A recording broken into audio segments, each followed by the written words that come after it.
didn't have a lot of choice. Somebody in their early 20s, there's only a few choices. One of them is going in to work for the cartels, and the other one was going to work for the government. Now, were you ever recruited? Did you ever get the opportunity to go work for the cartel or no?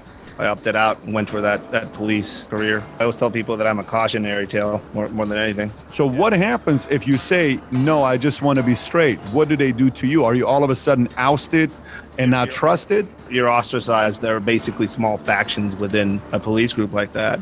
Some of them work for one cartel, some of them work for the other. Sometimes you're just working and you're actually involved in some sort of interest that is way beyond your pay grade. And you don't even know about it, meaning you don't know you're part of it. You don't know you're part of it. Military, police, or cartel? Who has more power? Mexico doesn't have a single cartel. It has many.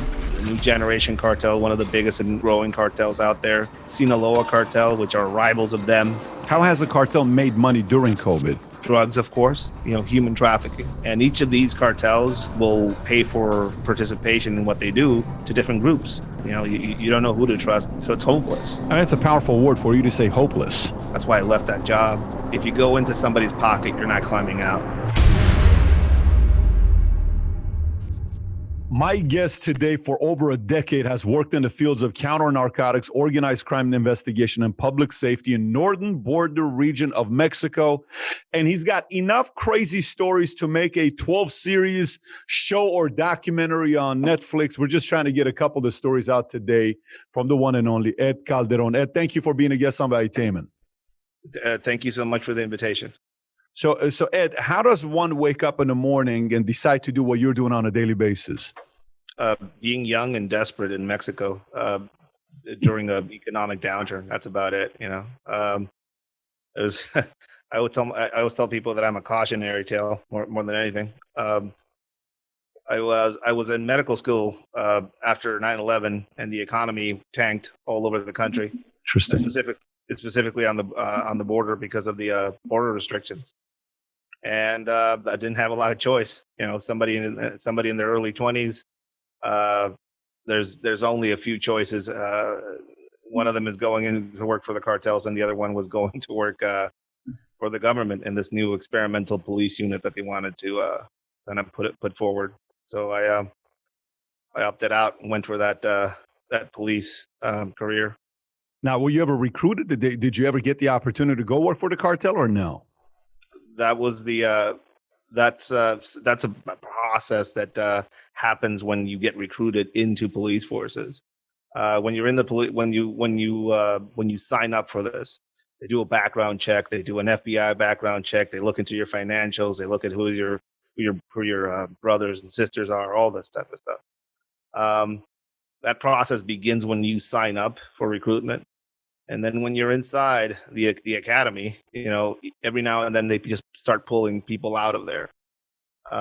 People that the FBI background checks take a while. So people that have some sort of history on the U.S. side criminally that doesn't show up in Mexican databases, or people that they find some sort of relationship with cartel members, that type of stuff.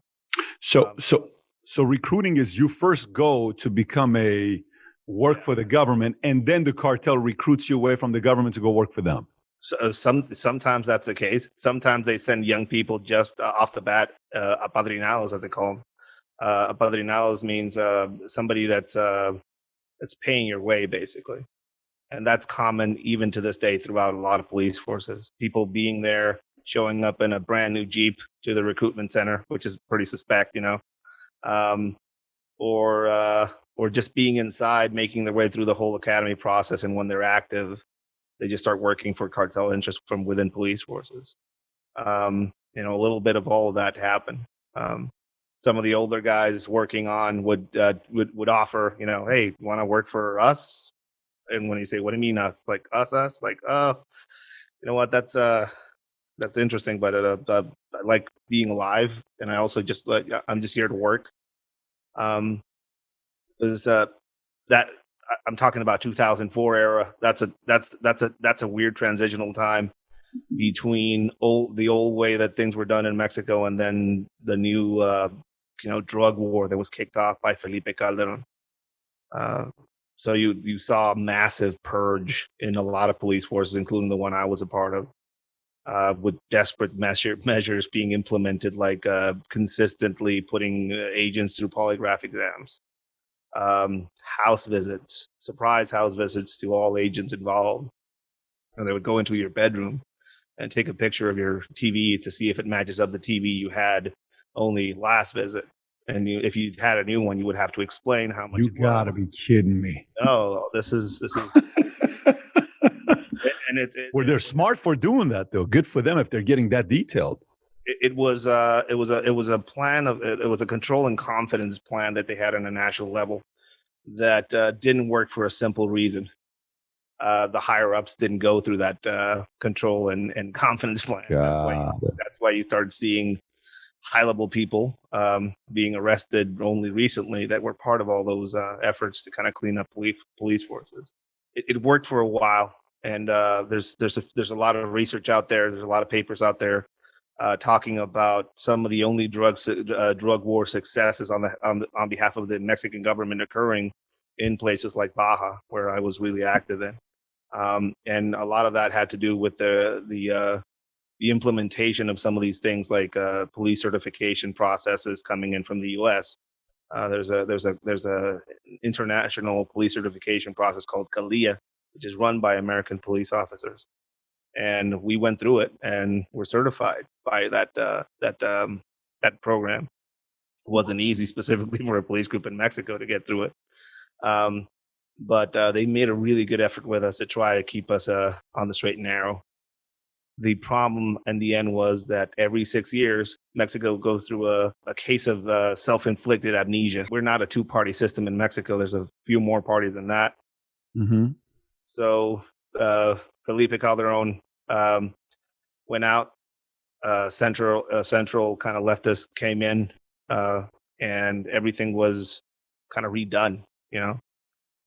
Programs were canceled. Things were deemed unconstitutional, like having somebody go into your house and take pictures of your private life, or being polygraphed and having a polygraph examination be the means for which the government tells you can't work there anymore. That was deemed unconstitutional. So guess what happened to all these people that were purged out of some of these police forces during that massive attempt to clean up the police forces in Mexico? They all came back. Well, at least some of them. Those that didn't go to work for the cartels came back. And you saw basically, 6 years worth of trying to clean up a system that is deeply corrupted just go out the window.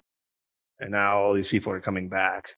And recently you have a leftist president that basically just said, we're just going to start from zero.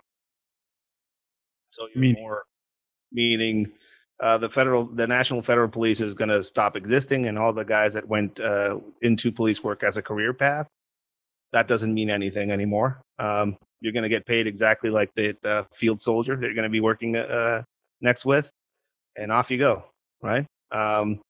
All the things you did, all the stuff you did is now discounted. It doesn't matter.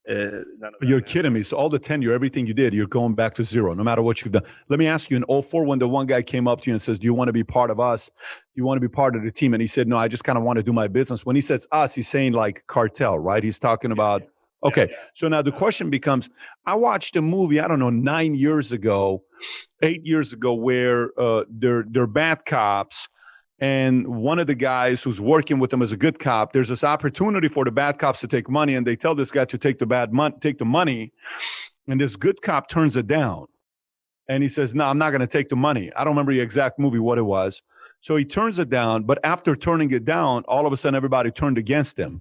So what happens if you say, no, I just want to be straight? What do they do to you? Are you all of a sudden ousted and not trusted?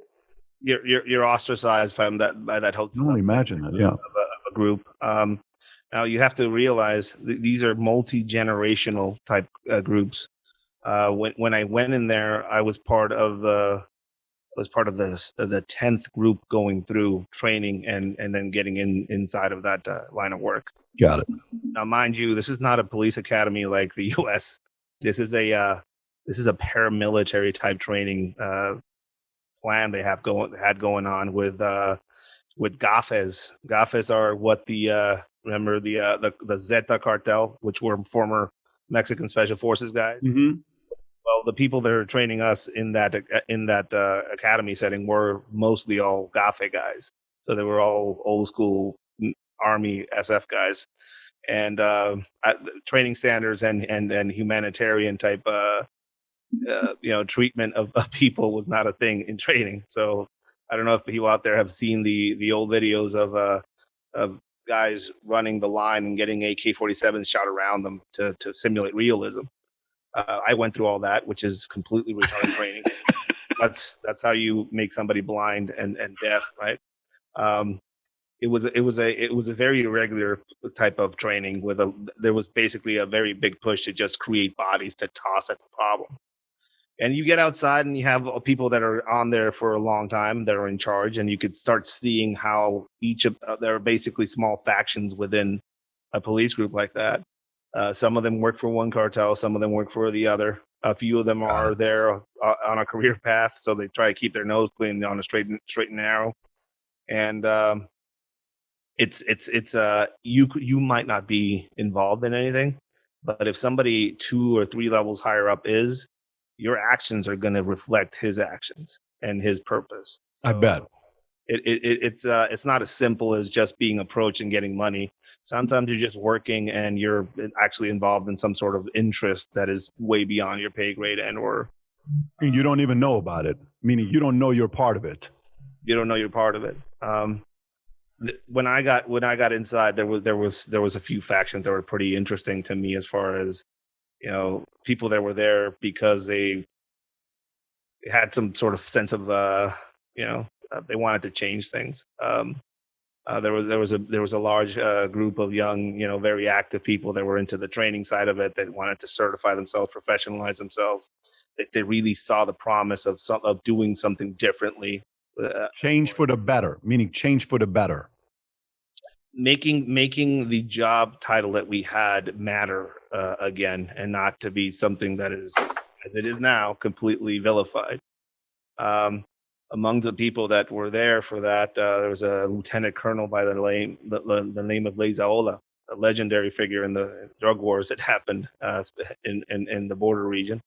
Career military individual, came out of the war college, highly trained.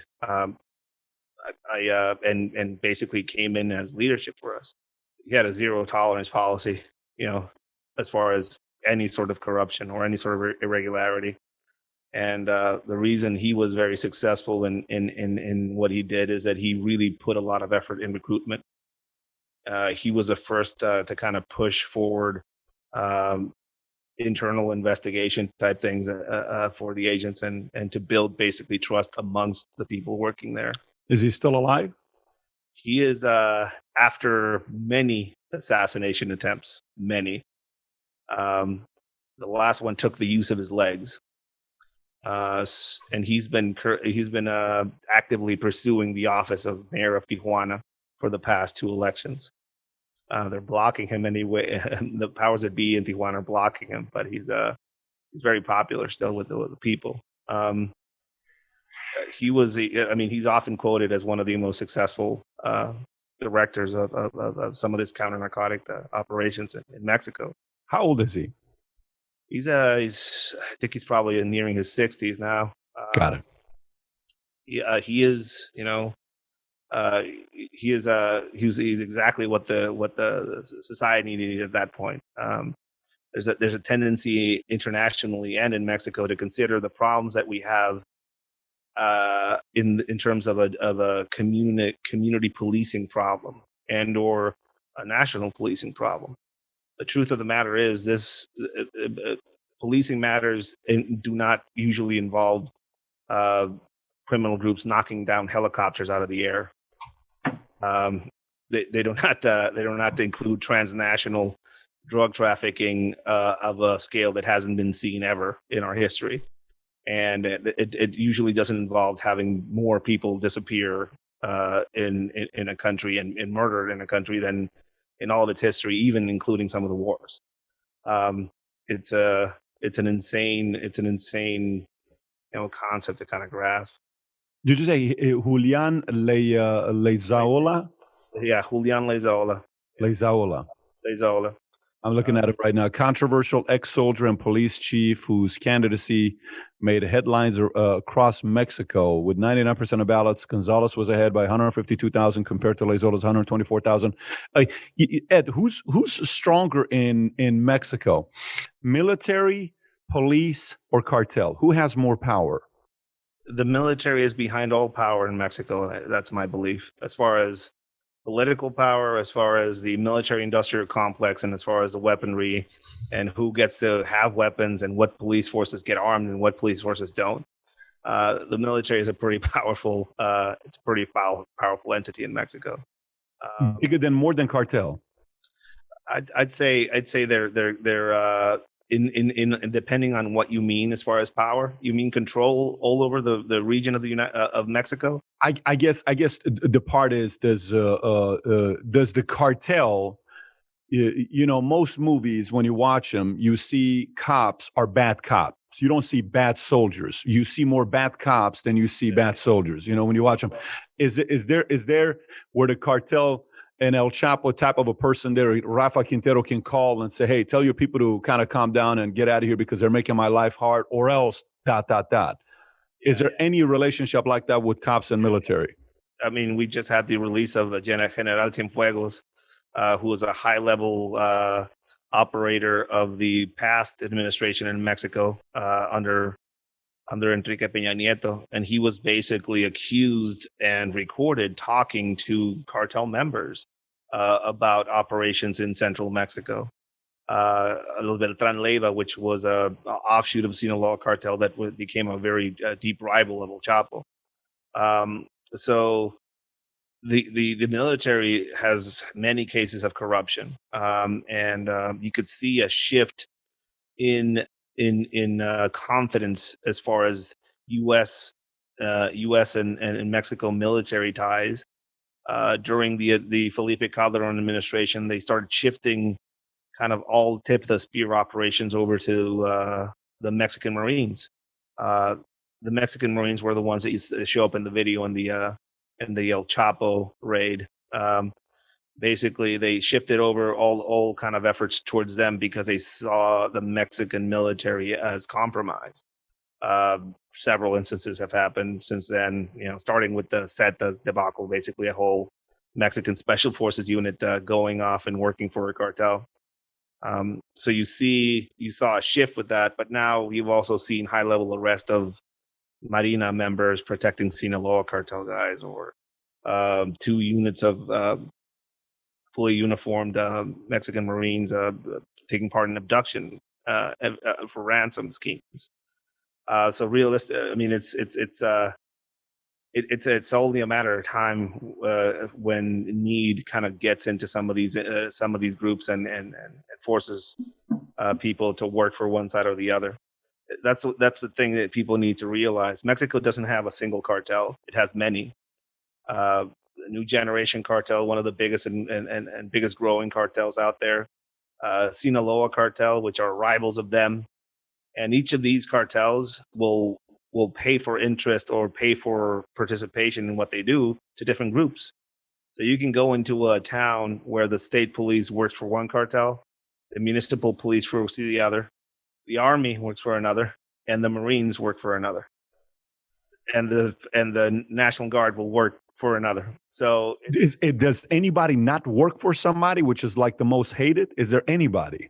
So I mean, it's least compromised. It's an interesting question, but it brings me back to the whole, you could be the cleanest guy out there. You can be working with a group of people that are completely verified, vetted, backgrounds checked, and you will have somebody above you in a directorial type position who does not go through all that process. So at its core, I think there's something wrong with the political class, and there's something wrong with putting forth such instruments of to try to filter out bad people in environments like that, and not have the people above you kind of be pushed to the same standards, basically. What's the cleanest one where the people at the top are kind of like the Julian who ran for mayor? Who is the cleanest, most feared, uncompromisable guy at the top that annoys the hell out of the cartel? Right now, there's no such figure. Got Right it. now, there's no such figure in my mind. At a time for a time, it was Lieutenant Colonel Lizaola. There's a reason why he was to assassinate so many times, right? And there's a reason why certain political class doesn't want him to see in control of the richest drug route on the planet, which is Tijuana. Um, it's a sad thing for me to say as somebody from Mexico, that I don't see a clear top guy that the cartels would be afraid of on the government side. That makes you think if there's nobody at the top, and if everybody at the top is dirty, are you also insinuating that pretty much anybody in Mexico to be president, you have to be dirty, you have to be connected to the cartel? Or no, you're saying there are some presidents that actually want a clean house? I would say that even with the best intentions at the top, somebody within the group or the cabinet will be corrupted. We saw this with Martinez Luna, who was the head of Felipe Calderon's very stringent push towards cleaning up and doing whatever he was trying to do, which is specifically go after the cartels. And even then, you saw his top cop of Mexico being arrested on the U.S. side for connections to the Sinaloa cartel that came out after El Chapo's arrest. It's like, I remember this X-Files episode where there was a guy that would smoke, said, "Trust no one to Mulder." That's exactly it. You don't know who to trust, and you could be in the Terrible place to be. You could be in the best office doing the best work, being one of the highest paid agents doing that type of work in Mexico, and you're great and you're on a career path, and all of a sudden leadership changes and now you're not, that all that goes away. So it's hopeless for people doing that work like myself that did that work for 12 years that really and there's a lot of people like me out there. It's not just bad cops. People always point at the bad ones and don't look at some of the good ones that are out there still, or some of the guys that really wanted to professionalize what they were doing. Yeah. And it's a powerful word for you to say hopeless. It is very, I didn't see any hope. That's why I left that job. After only a year before, kind of thinking about not being able to leave that job because I was very specialized in what I did. So I couldn't see any sort of other form for me to maintain myself. But there comes a time, even in any job, and specifically that one, when you saw all of the top people that you would trust that were, that were on the right path as far as your life choices go, and see them all basically being removed and new people be put in place that you recognize completely as former people that you were told to watch out for. Yeah. That's intense. Yeah. That's intense. How much of the flipping is caused by fear? How much of it's caused by money? Meaning, came in, I wanted to be a Marine, I wanted to be an Army guy, I want to be an SF guy, I want to go be a cop, I want to really make some change. At what point do I hit a wall where, kind of like what you hit in 2004? Am I influenced to flip through fear? If you don't do this, we're going to do this to your family, or here's $100,000, here's a Jeep, here's some money, here's women. How do people flip at that point? The people that I saw go into it, it was always money first. That's the entryway. But there's a concept. If you go into somebody's pocket, you're not climbing out. Once you're paid, the association is made. If you would come to work for my police unit, very true. If you come to work for my police unit, and I as a cartel, somebody cartel member wants to buy your allegiance. Once he buys your allegiance, it's known that you are working for somebody. The reason why you get all these executions of cops during their off time, or even when they're working, is because the rival cartel finds out you're working for somebody that is opposed to their interests, so they kill you. That is kind of the entryway. Once you get inside somebody's pocket, there's no going out. And the Lieutenant Colonel Lazaola quote: "The hand that steals or robs will always hide itself, but the one that spends will always give the other one away." Say that one more time. The hand that steals or robs will always hide itself, but the hand that spends will always give the other one away. So you would see people coming in without anything, and all of a sudden they had, there's a Hummer H2 outside, or their house has 3 stories, and as basically turning into a skyscraper type deal in the middle of a semi-shanty town-esque area. Some of these guys are coming in from very poor communities, and all of a sudden they have money. And then you're like trying to compare. Wait, we have the same paycheck. How do you have a 3-story house? Or how do you have that new car? They're always basically ticking time bombs. I mean, it never lasts. None of that lasts. And if you don't continue on doing the work, then you get the lead, plata o plomo, a Colombian term. Yep. And also Pablo. Yeah, Pablo. Still used in Mexico. Plata o plomo. That's the choice. If you get the plata, you'll still get the offer of the plomo. Yeah. Even if you get the silver, which is the money, yep, you'll still liable to get the lead. So that's the offer basically. And a lot of the guys that I used to work with, a lot of them eventually went into one of those down one of those rabbit holes. Be it through pressure, be it through economic pressure, which people ask what corrupts the most.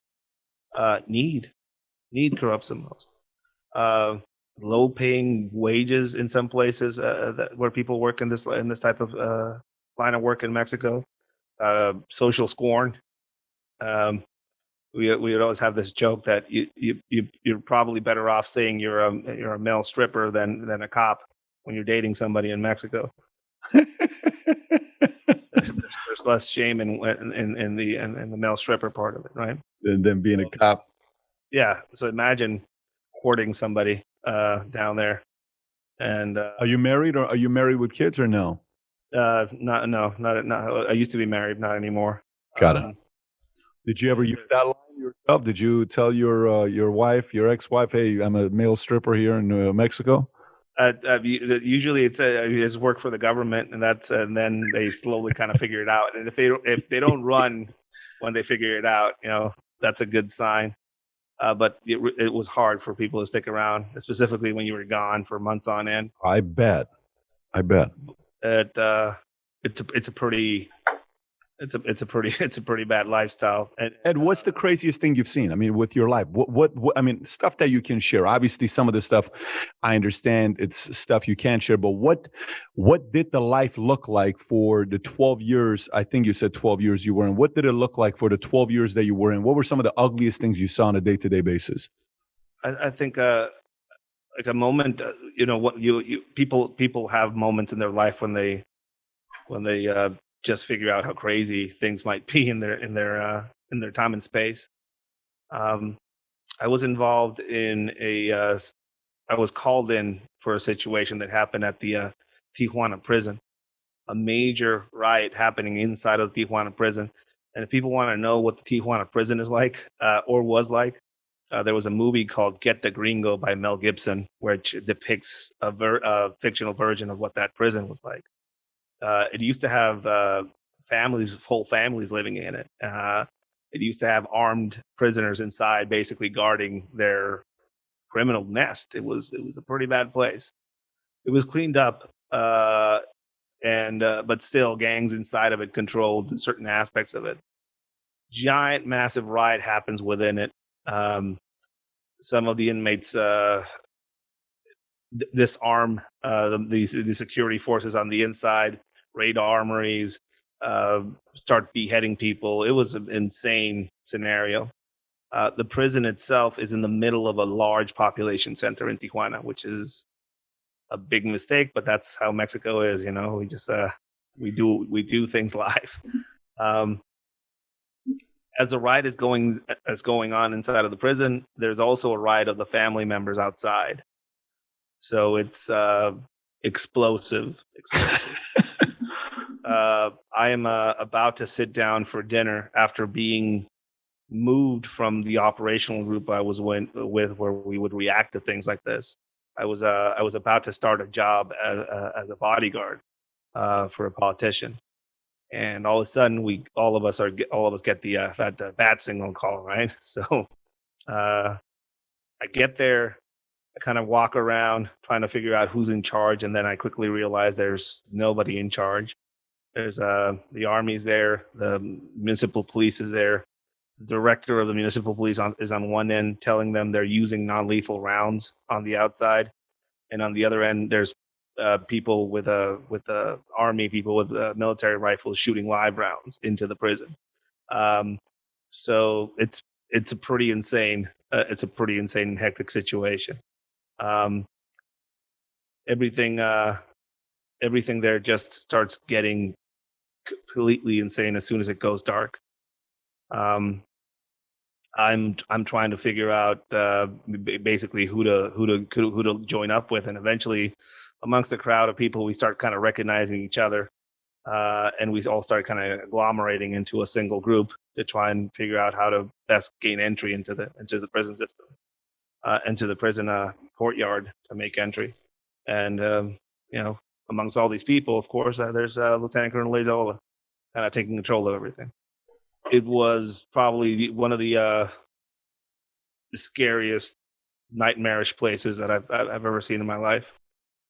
From what was going on outside, seeing all those mothers cry for their sons and their daughters inside of that prison, to then seeing some of the wives and daughters and sons of some of the border guards that were killed on the inside, waiting to see if their loved ones were coming out or not. CS gas, gunfire, Molotov cocktails, bottles of ammonia and chlorine being thrown at us from the inside, basically little small chemical grenades. It was a horrific night that still kind of I remember it every now and then. How old were you at the time when that was happening? What year was that? I think I was probably I probably reached 30 at this point.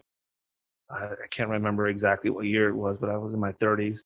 There's videos of it on YouTube. It was a pretty horrific night. There's videos of the event on YouTube from the Tijuana jail. Yeah, there's videos of the event.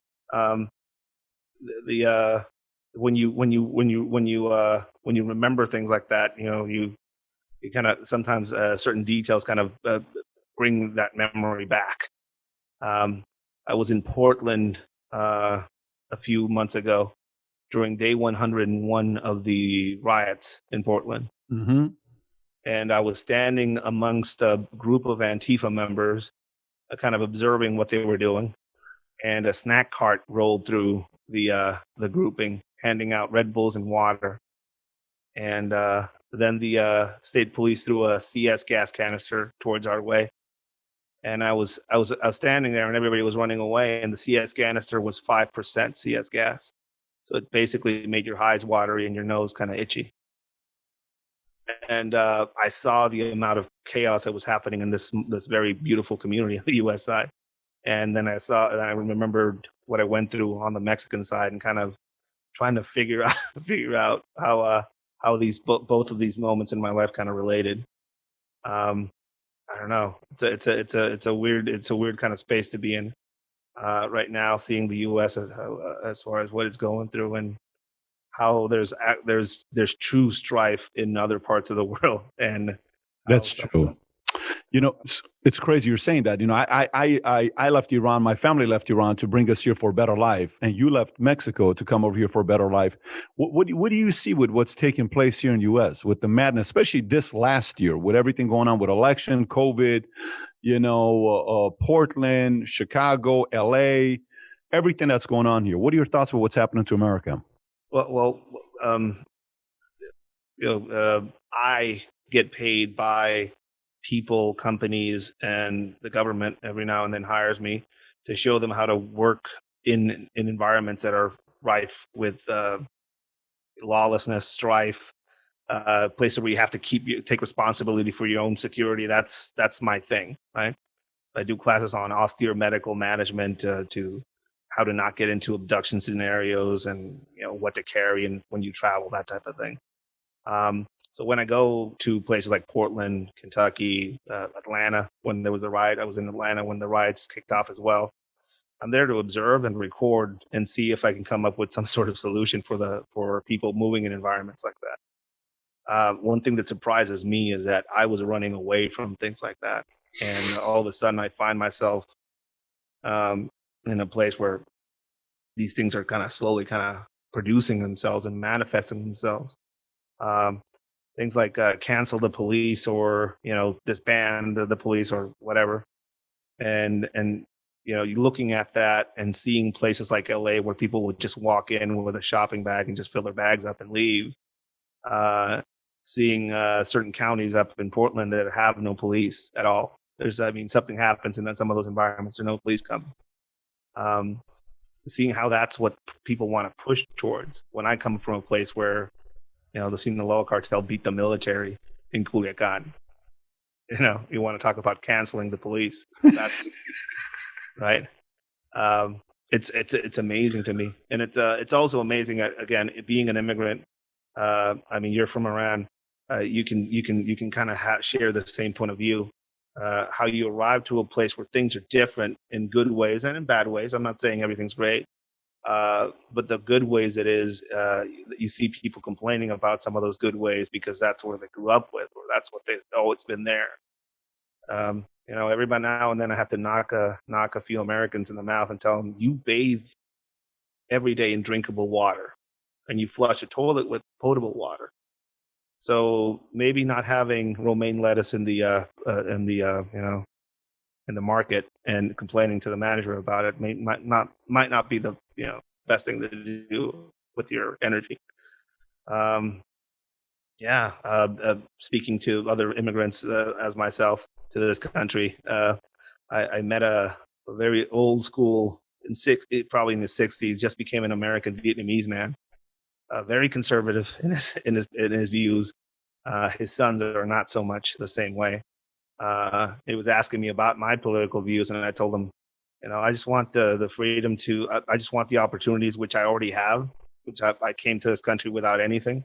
I've been working my fingers to the bone, and traveling, just trying to make a life for myself. And I've had nothing given to me, and I've had all the opportunities that I could have wanted. Right. So if somebody like me can do it, there shouldn't be a problem with there shouldn't be a problem with the dream if somebody like me can get it. And on his side, he said, "Yeah, that's right." But everybody wants a handout. I don't want to say that word, but it's fascinating seeing a culture be outraged by things like the Black Lives Matter movement, talking about slavery's history in this country, when there's actual active slavery in this country right now, and it's Mexicans working in fields, paying off their people smugglers to be in this country. So if I have to pay the people that put me into this country through work in a field somewhere, I'm a slave. There's actual slavery in this country right now that people don't talk about. When COVID was on, you know who the essential workers were? People picking some of that produce. It's interesting thing to think about, and some of these people have to pay their ability to stay in the country and the ability for their families to cross that border, the coyotes and criminal groups. So, things to think about, perspectives. Big time. That's big time perspective on what you just said right there. Makes you really think on what's really going on over here. You were talking about earlier, I looked at the data between the mayor that won and mayor that lost. Julian, he had 124. The one who won had 155,000 votes. How much of voter fraud happens in Mexico? Do they trust voting in Mexico? How bad is it in Mexico? It's amazing to say, but voting is pretty legit in Mexico as it is. Everybody has a federal voting card with a clear picture ID. They're pretty good at keeping track of that. The Stuff that we don't want to do in America, they're doing in Mexico. Yeah, and we don't have an electoral college, but what we do have is a weird political system with new parties coming into play all the time. Allegiances between these parties each go around. So, it's a pretty interesting game of musical game of chairs going on. What you see mostly though is money and interest in places like Tijuana. So Tijuana has a large public transport union, for example. Tijuana is if a 10-year-old would write down his image of a city with a crayon on a white page as he was going down a cobble street road. That's what Tijuana is. It's a mess of a city. Urban planning came in at the middle part of it. There's taxi system that doesn't exist anywhere in the world. It's a mess of a place. But money is in the end what runs it. Interesting to see in a COVID era. You can go to Tijuana right now, and you'll see a bunch of apartments being built up into the skyline now. The Tijuana is growing upwards now, so it's a sign of how it's growing economically, which wouldn't make sense for a post-COVID era or a COVID era type economy. I don't think I've ever seen a high rise, and I've been to Tijuana so many times. I've never once seen a high rise. If you go down there now, you'll be pretty surprised by the amount of buildings going up now. Interesting. And you would say, well, why is that? And I don't want to be one that talks about conspiracies, but my whole thing is that the only reason why money hasn't stopped pumping into a place like Tijuana, even during COVID, is because there's interest in Tijuana that are irregular. And some of these irregular interests usually pump their money through legal means to clean it up. How has the cartel made money during COVID? Drugs. What drugs? Same drugs or any other kind of drugs right now? Marijuana legalization in places like California and Denver pushed the cartels into looking for options. One of the options they found is that the heroin market was not really kind of covered by some of these cartels. Although heroin has been grown in Mexico for years, it was just not really specifically a cash crop for them, one they would focus on mainly. So legalization of marijuana in places like California and places like Colorado pushed some of these criminal groups into start investing in heroin production. I'm talking, probably a decade back. They produced a very low quality heroin, probably something to do with the soil richness and having some of these places consistently planted with marijuana for years. And they figured out that you could give it a kick by adding fentanyl, carfentanil into the product. So that's they figured that out during the crackdown on legal opiate prescriptions in the U.S. So it was a perfect time and place for their product to come into the U.S. and fill that void that was left behind. The challenge with heroin as a product is your customer doesn't survive. It's even a drug dealer knows that you don't want your clients to be dying, or else you don't have repeat customers. And heroin is not good for a drug dealer who wants to continuously make money. At least weed, you go smoke it, you come back. Some of the other ones, you don't kill yourself. Heroin is as deadly as it can be. Are some of them getting into the pills nowadays, or no? Are they doing pills?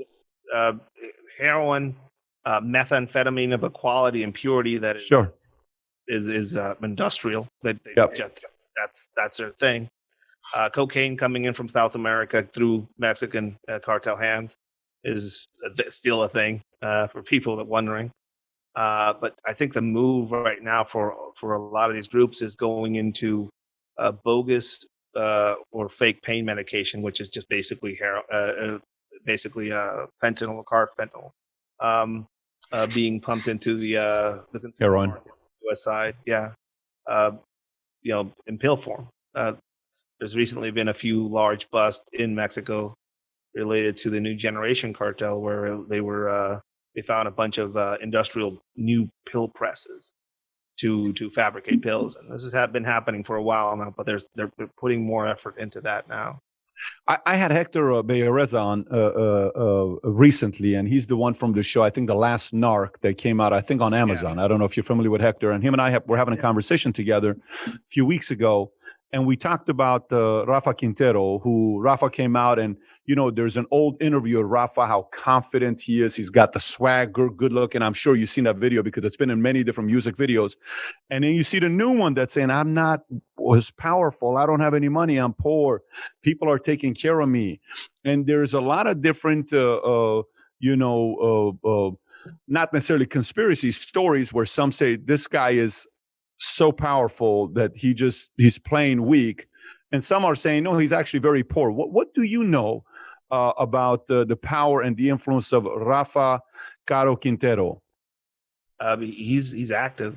There's no doubts about it. He's working in Sonora with the family members. Basically, there were family members of him already running things in the region, and he moved in there, and he's currently it's in the know that he's taking control of that organization for the people that were actually still there.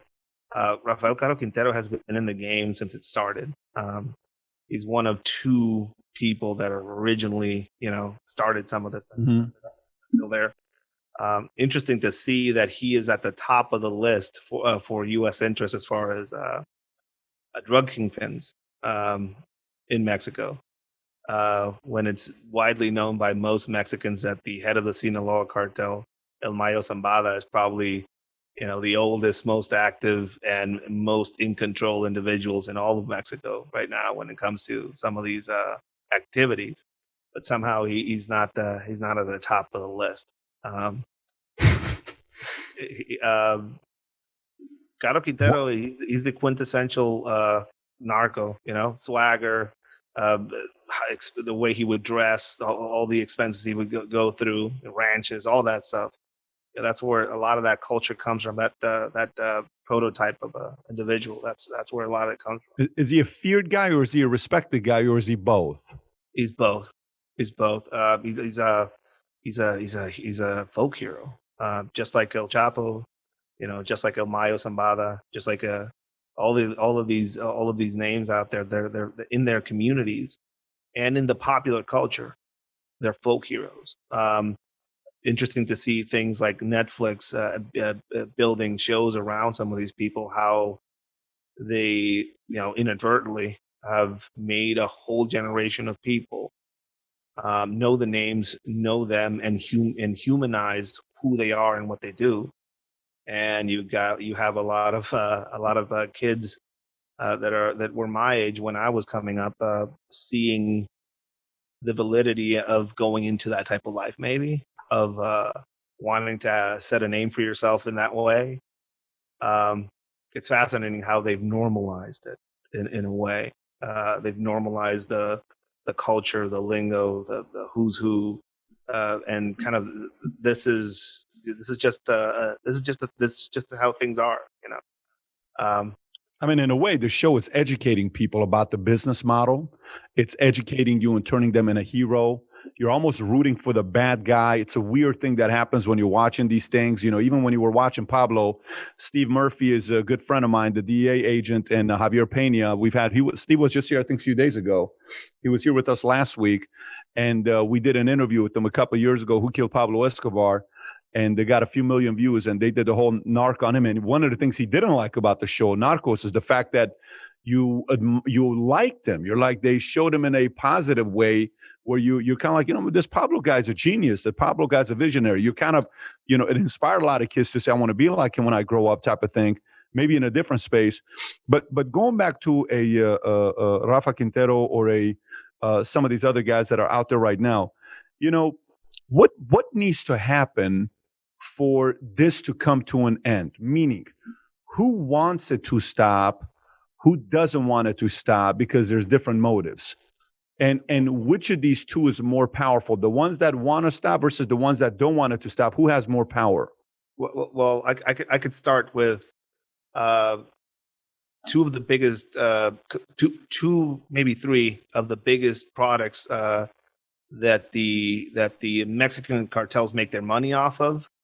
Uh, drugs, of course, but another one that people don't talk about a lot is people smuggling or human trafficking.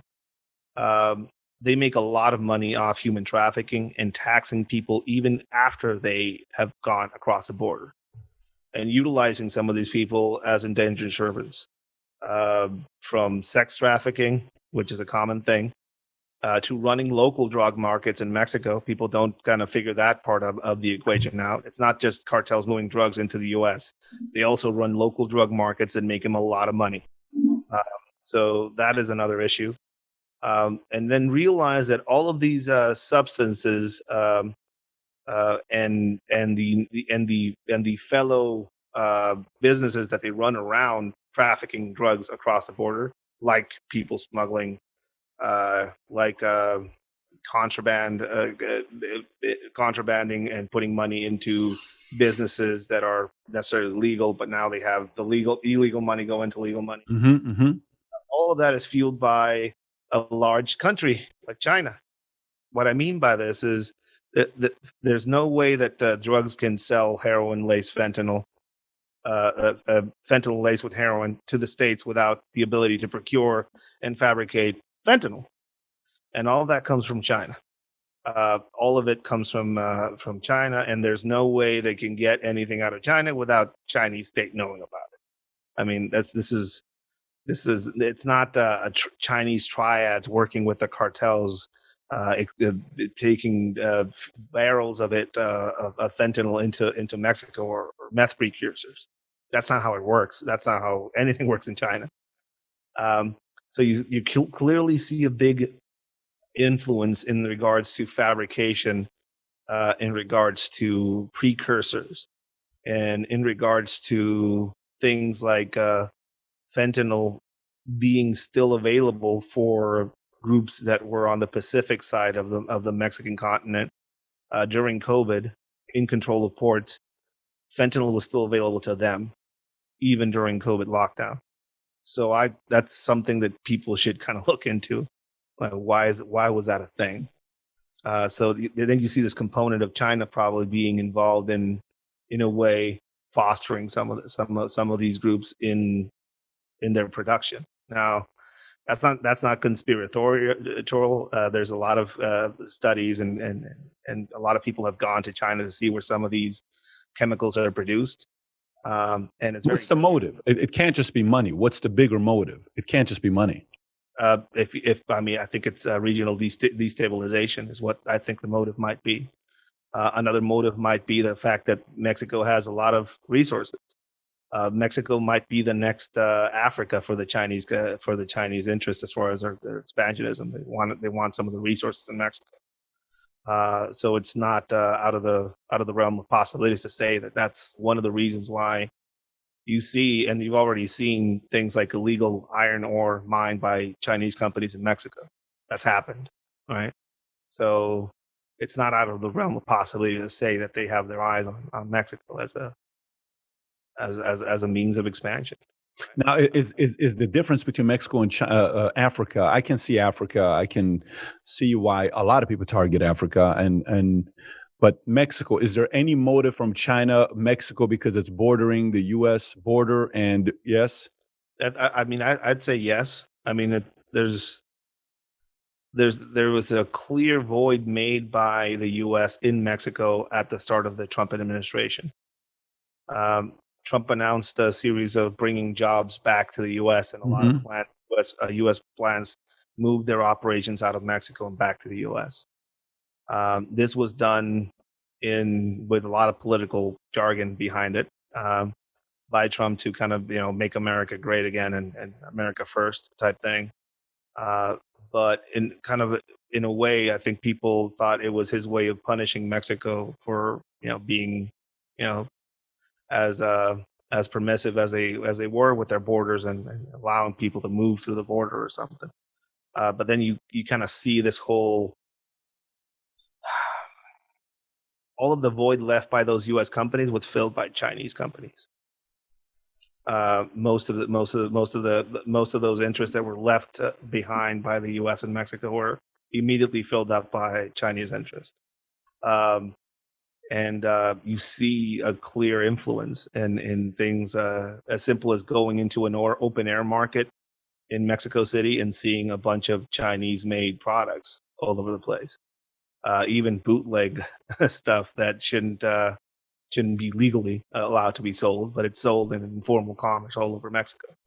It's a pretty big business partner for them. So it's interesting to see how they're influencing things at a economic level on that side, industrial side, and also there's no other place where some of these cartels can get some of the precursors they're using for fabrication. Now, is China doing it because China also wants Mexico to not get very organized and under control? Do they want the havoc to continue because the more havoc, the more they get involved? Is that what you would say, or do they want to see it being a little bit more stable than it is today? I mean, it should be clear that Mexico has enough resources as a country to be a first world country. It has everything it needs, but for some reason, destabilization has been going on at a political level in Mexico for years, and it's not just from Russia or China. It's also been the U.S. has been complicit in some of these things that happen in Mexico's history. It's interesting to see a place like Mexico. There's a saying in Mexico, México tan lejos del cielo y tan cerca de Estados Unidos. Mexico, far from heaven but close to the United States. It talks about the symbiotic relationship that both of these countries have. There is a clear interest. There are clear U.S. interests in Mexico. It is in the U.S.'s best interest to keep Mexico stable. And it's also, and economic wise, it's in its best interest to keep its second largest consumer of American products happy, which is Mexico again, which is interesting to kind of say. So you would have to then think about who would be against all that. Well, your biggest global rival right now is China. So it's interesting to see Mexico being a quasi Vietnam type arena in the future for what could happen between these two large superpowers, basically having a vested interest in this country that we call Mexico. It's going to be very, very interesting. How much have things changed? You said something. You said you can be working as a cop in Mexico, and then all of a sudden in Tijuana, everything's going good because your boss is good, and then all of a sudden things change, and you're going back from beginning again because now you don't know what their lineage is, to which cartel, who their loyalty is, and you got to kind of adjust, so you can't really trust anybody. How much do things change for the cartel in Mexico and the people of Mexico when there's an administration of Trump versus a Biden? How big of a change is it going to be for Mexico under a Biden administration? Well, I can tell you this: the peso has been pretty stable with Trump in power on the U.S. side, and I think that has a lot to do with his relationship with Andrés Manuel López Obrador, who's a leftist, which is pretty interesting that they had a good relationship, right? And he's a leftist, almost like a socialist leftist, right? Yeah. He's like a Bernie Sanders of Mexico. Yeah, he's very much pro-open, pro-Maduro, pro-Chavista. They just put a statue of El Che Guevara and Fidel Castro in a park in Mexico City, which, I mean, historically it makes sense. They met there, and that's where they planned the revolution. But it's interesting seeing politics going that way. For people that know, politically, the capital of Mexico is our California.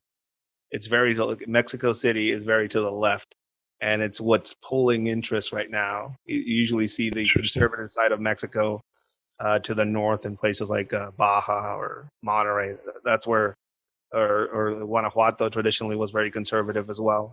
But now you're seeing this trend of populism going into the left side of the political spectrum.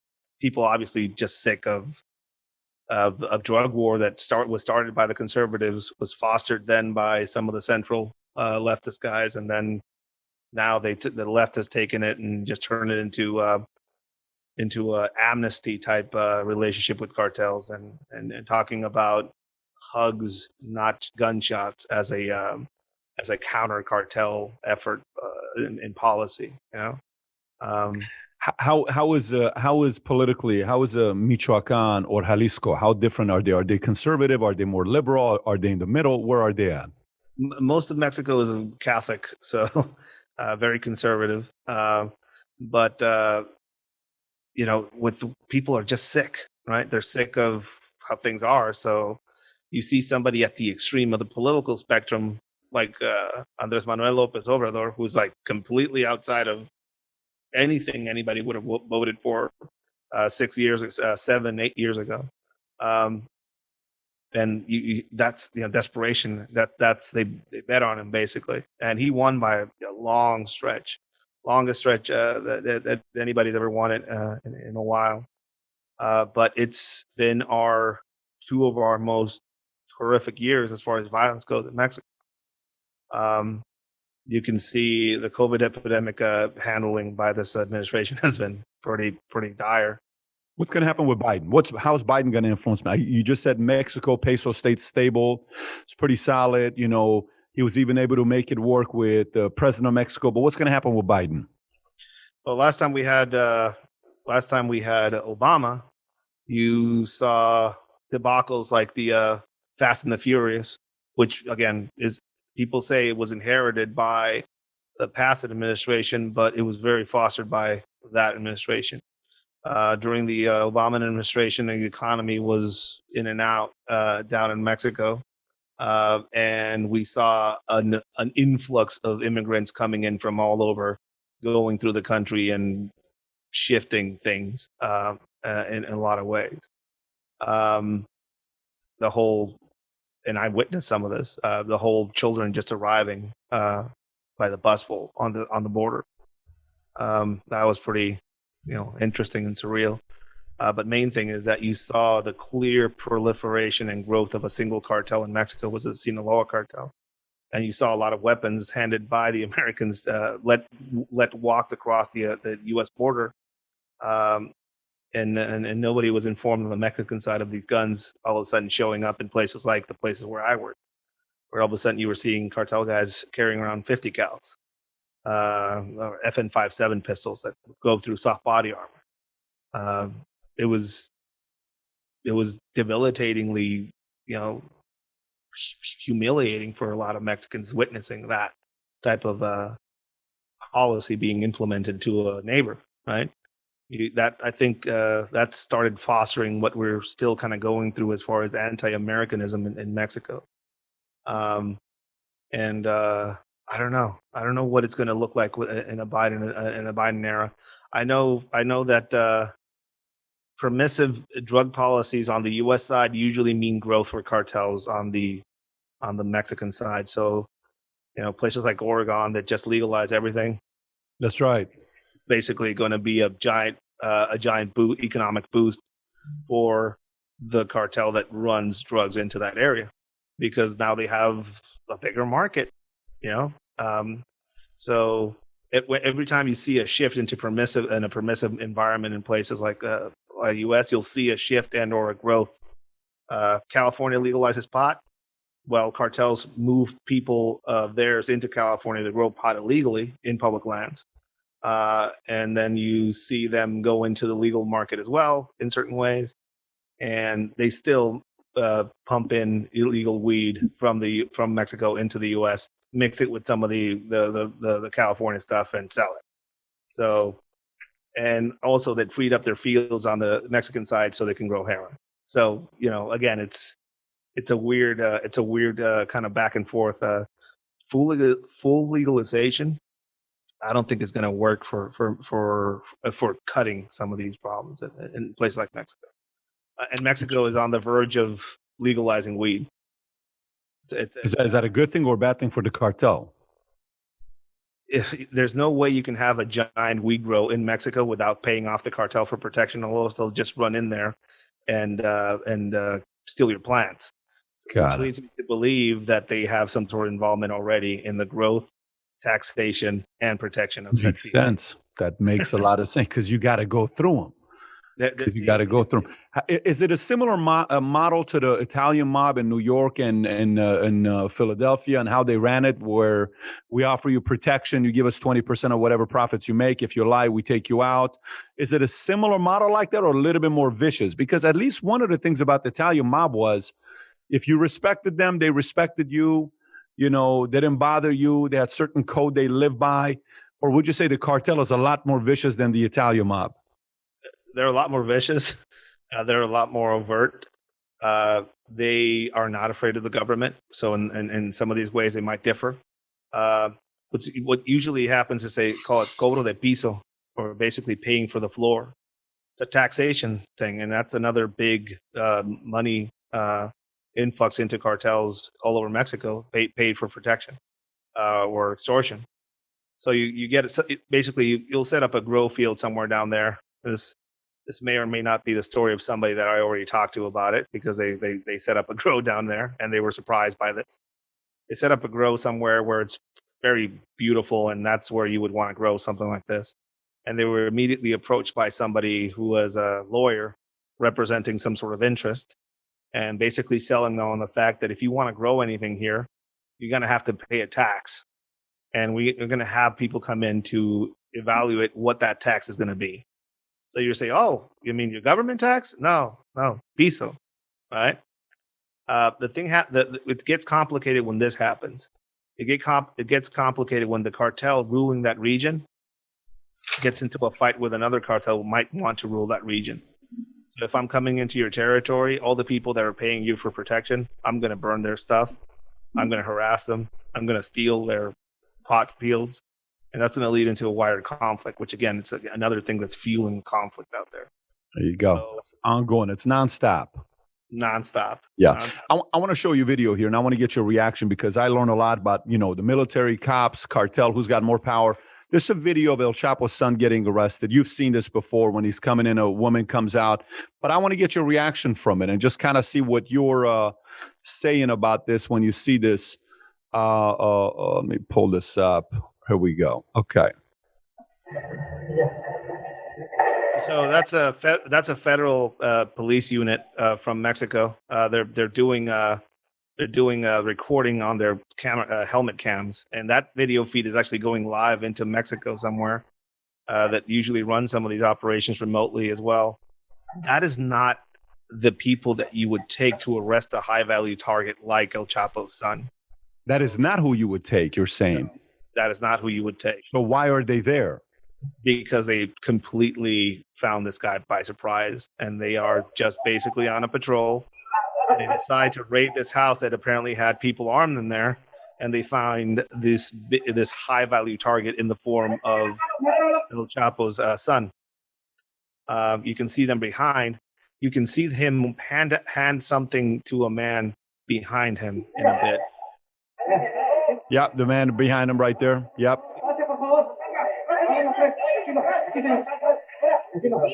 He hands something. What he hands off is a gun. Got it.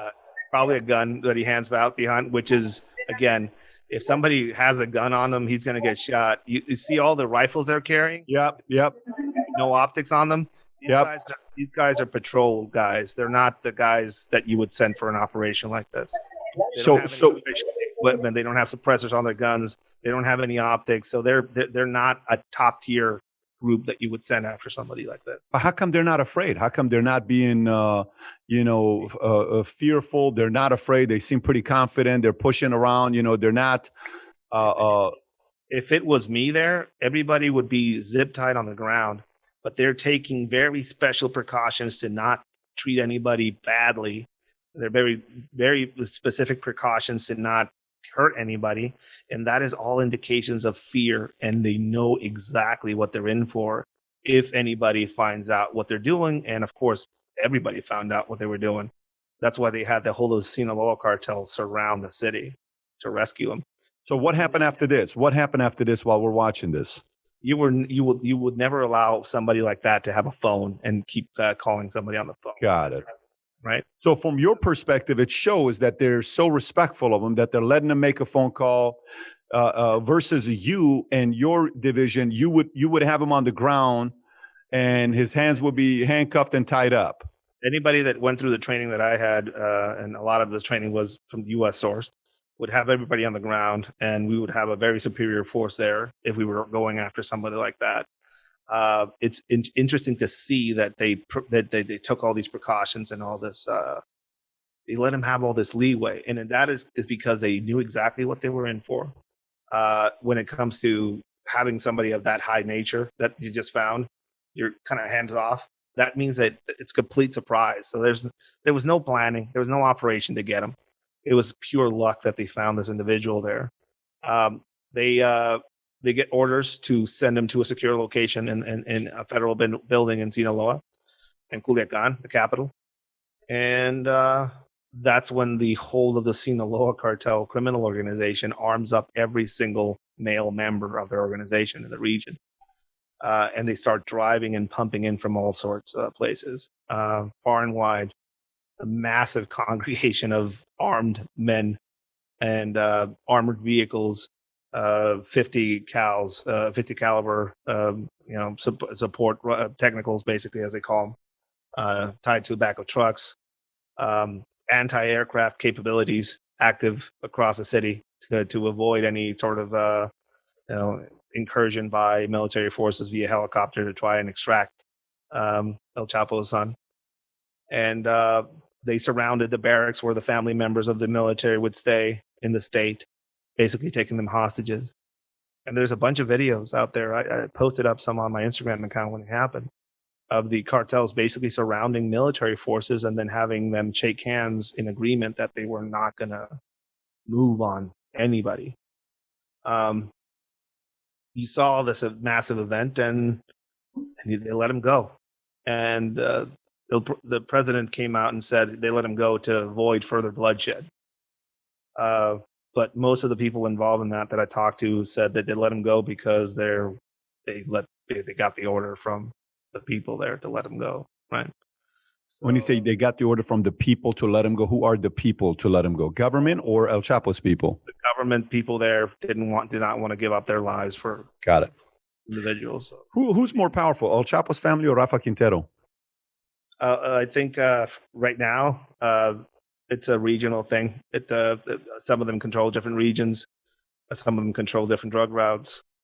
I'd say the Sinaloa cartel as a whole, El Chapo's kids and El Mayo Zambada's faction, as a whole, that they are still the dominant cartel force all across the border and in northern Mexico.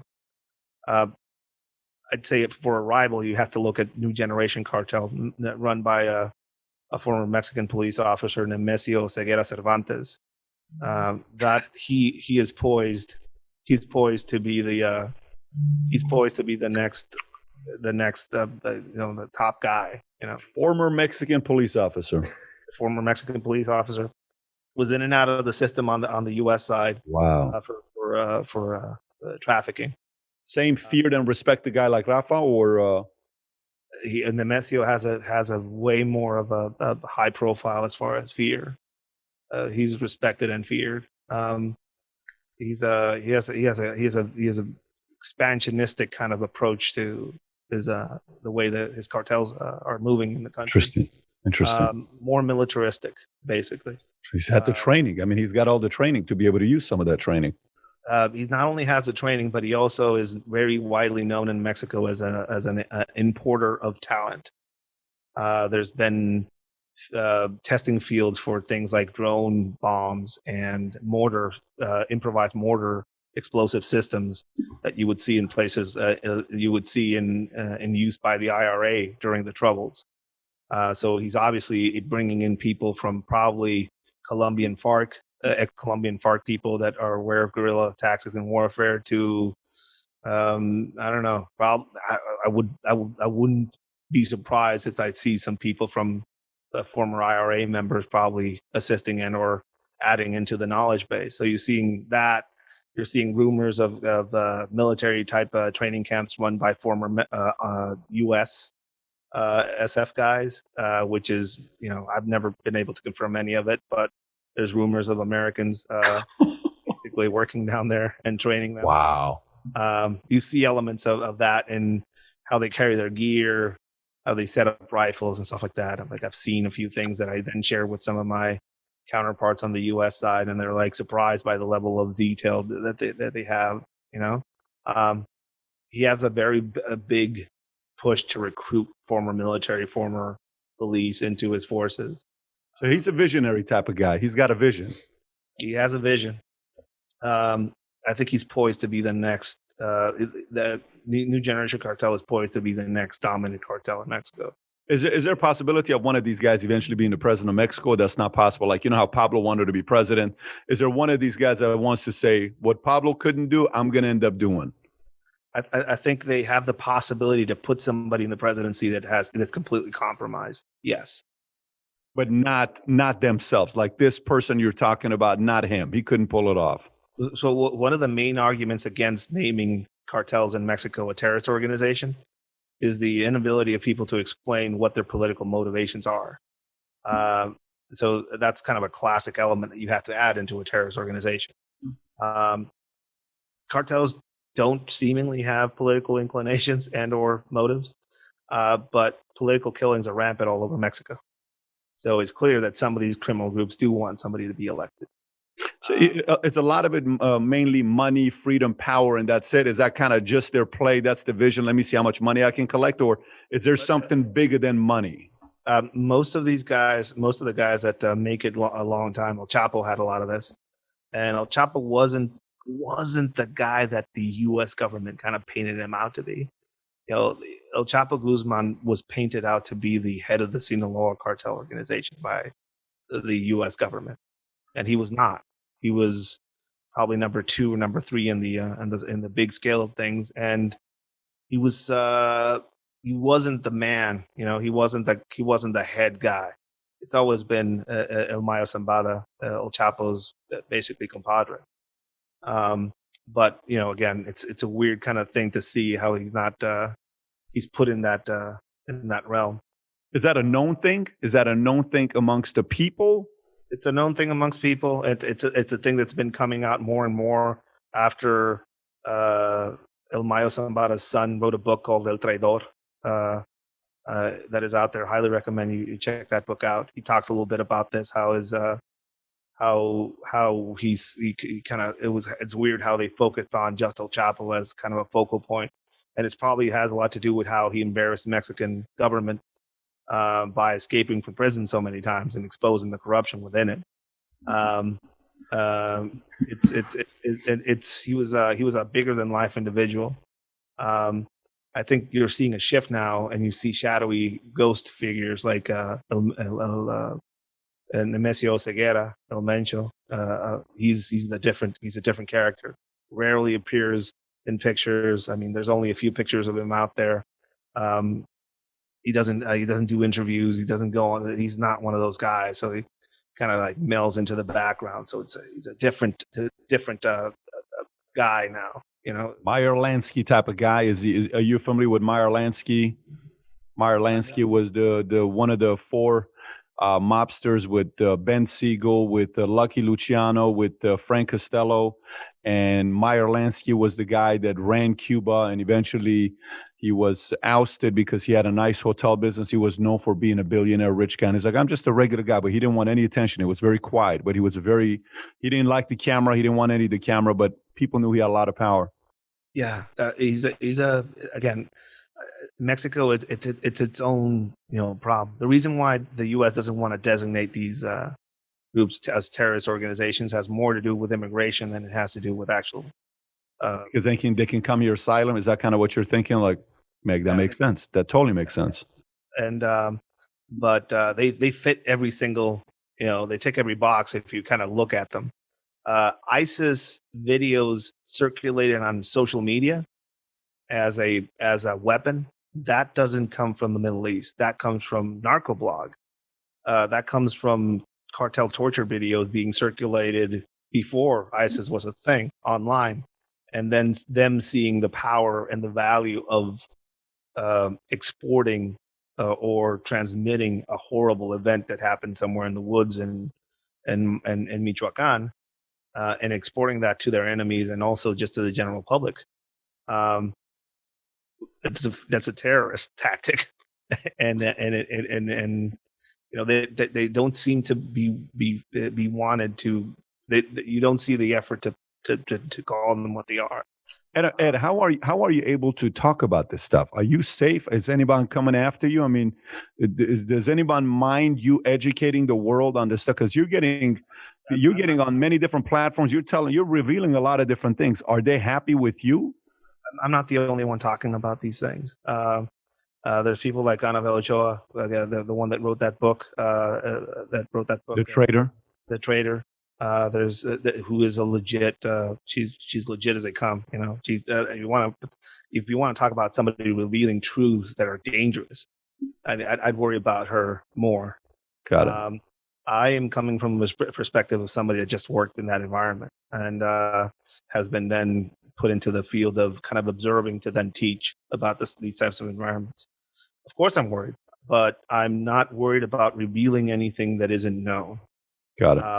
I think if anything, I have a perspective which is pretty unique because I actually worked on the ground floor of a lot of the stuff as far as how it's been evolving and happening. I was never, involved in any of the illegal side of it, so I don't have a fear in that regard. But yes, I have a fear. If you want to talk about fear, I fear what my home country is gonna be in 10 years. I fear for the people that live in rural communities in Mexico that have no cops, no military to go to, just cartel members, and seeing some of their daughters be made disappear after they go to a narco party somewhere. That's what I fear. I fear a whole generation of people like me growing up with that as normal. I grew up in Mexico in the 80s and the 90s. That wasn't the stuff that I see now wasn't normal. Where do you live now? You live in the States? Are you in America now? I live in the States. Yeah. Got it. And where were you born in Mexico? What part of Mexico? Were you in Tijuana or? Tijuana. You were born in Tijuana. I'm one of the rare Tijuana natives. Most people in Tijuana, even when I would go to school, they would have the question, hey, who was born in Tijuana? You would see a few hands raised. It's mostly a transitory space. It's an interesting Tijuana, San Diego. I used to go to Revolution. Is it Revolution Avenue or Boulevard? Revolution Avenida. It's an avenue. Avenue. Yeah. Now it used to be Revolucion. Now it's the 6th Street that goes across it. That's kind of the habit. That was, I tell you, I used to go to Revolution was 96, 97, and it was insane over there. Different time and place. It's very dead now as far as the main strip. It's actually kind of dead now. A lot of the tourism just kind of went away after 9/11. It's kind of started slowing. I remember I talked to a voodoo priest. He was part of the Haitian community that overnight sprang up in Tijuana a few years back after the earthquake. They were trying to gain asylum in the U.S. and they were denied, so they stayed in Mexico in Tijuana. Tijuana is very welcoming to people coming into it. If they follow local rules, that's the main thing, right? They're very protective. They're very nativist. The cops are corrupt, though, man. I remember how, they would it was for nothing. Would pull us over for nothing. It's like, now I got to take you in. For what? Yeah. I just got to take you in. What are you talking about? Well, if you give me $50, I'll let you go. Nothing happened here. Says, well, give me $50. You know what? Just give me $10. You're like, how quickly did you go from 50 to $10? ATM. Let's write at the ATM. Or how much did they pay us? Right? Or I don't know. Like that is a classic Tijuana thing, specifically for tourists. That is the Tijuana Municipal Police has always had that fame.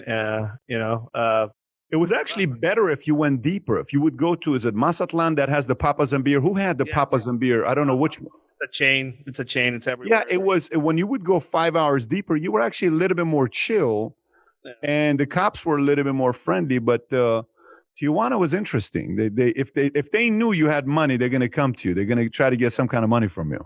Well, this voodoo priest said about Tijuana when he came there, right? Tijuana is like a weird occult mecca, right? There's a bunch of different stuff going on there. So all of a sudden we had voodoo into it, Santa Muerte, Malverde, and all of a sudden the voodoo was going on.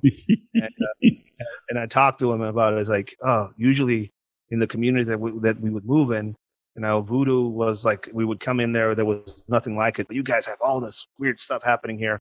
No wonder Tijuana is just one big crossroads to call the devil. That's what he told me. Wow, a voodoo guy. The voodoo guy said Tijuana was just one big crossroads. I love my hometown.